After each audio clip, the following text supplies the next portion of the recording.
Esta proposta de emenda constitucional, ela preocupa muito a universidade brasileira, a educação pública de uma forma geral, e podemos ampliar a própria concepção de Estado social no país, porque a PEC 241 tem como objetivo um congelamento de gastos num contexto em que a taxa de juros vai aumentando o bolo tributário destinado ao pagamento de juros e serviços da dívida. O que significa congelar, portanto? Permitir o aumento permanente de gastos com a dívida e, ao mesmo tempo, teremos que reduzir drasticamente os gastos com o Estado social. Tanto é verdade que os próprios estudiosos que vêm propondo essa medida, como os intelectuais conservadores organizados na Casa das Garças, como o economista Edmar Baixa, de que é necessário modificar a Constituição para que o ajuste fiscal tenha o alcance e a profundidade necessários.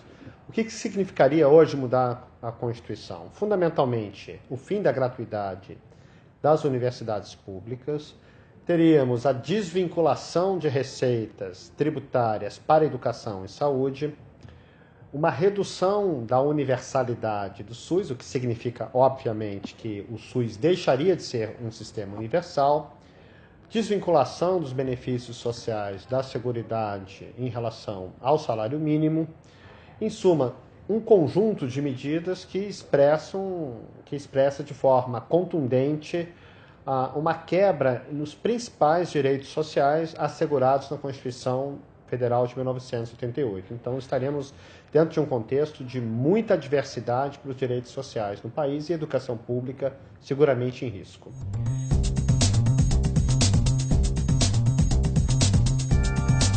Um cenário catastrófico, porque a expectativa da área econômica é que com o congelamento nós teríamos uma redução relativa de gastos públicos da ordem de 1,5% do PIB nos prazos de 2 anos. Então, pensando aí um cenário de 10 anos, teríamos por baixo uma queda de gastos sociais da ordem de 7 a 8% do produto interno bruto, o que obviamente inviabiliza toda a possibilidade de manutenção de um sistema público de educação e saúde, previdência social, enfim, das políticas sociais de uma forma geral.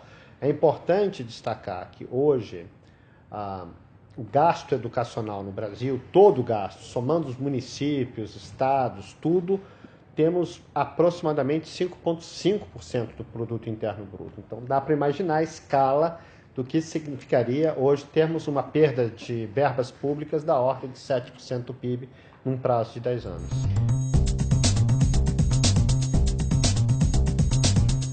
Diante de um quadro de corte dessa proporção, como está previsto pela PEC, nós teremos seguramente dificuldade de manter as universidades como instituições públicas, e esse é um objetivo. Por isso que, quando apresentaram planejamento da PEC 241, já estava previsto no debate e no encaminhamento político dos defensores dessa medida o fim da gratuidade.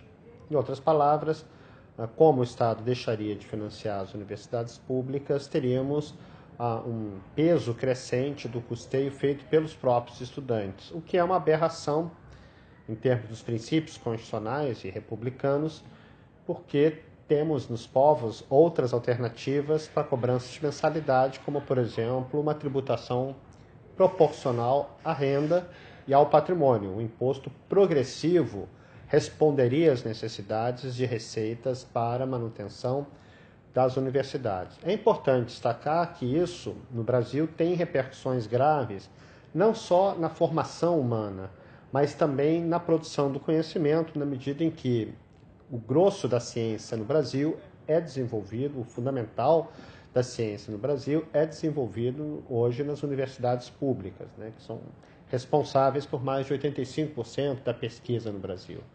Então, desmontar a universidade pública significa também desmontar toda expectativa de futuro em relação à ciência e tecnologia. Os povos necessitam de conhecimento, necessitam de ciência, de tecnologia para poderem forjar uma outra perspectiva para o bem viver temos desafios estruturais hoje na humanidade, como as mudanças climáticas globais, o futuro da água, né, os recursos hídricos de uma forma geral. Nós temos desafios no campo da energia, da educação básica, da saúde pública. Temos as arboviroses se espalhando em diversas partes do planeta e precisamos ter ciência para entendermos como é que funciona a Zika, como é que podemos atuar, produzir fármacos, vacinas, etc. Todos os povos precisam de conhecimento, enfim, para ter uma melhor intervenção na natureza, na sociedade, e isso vai colocar o país numa situação profundamente neocolonial, tal como aconteceu no colonialismo na África, em que as universidades foram fechadas ou impedidas de vicejar. Nós teremos uma situação da mesma proporção caso de fato essa PEC seja aprovada. Seria um processo de desmonte profundo da educação pública e de um precioso patrimônio que temos do povo brasileiro, que são as suas universidades públicas.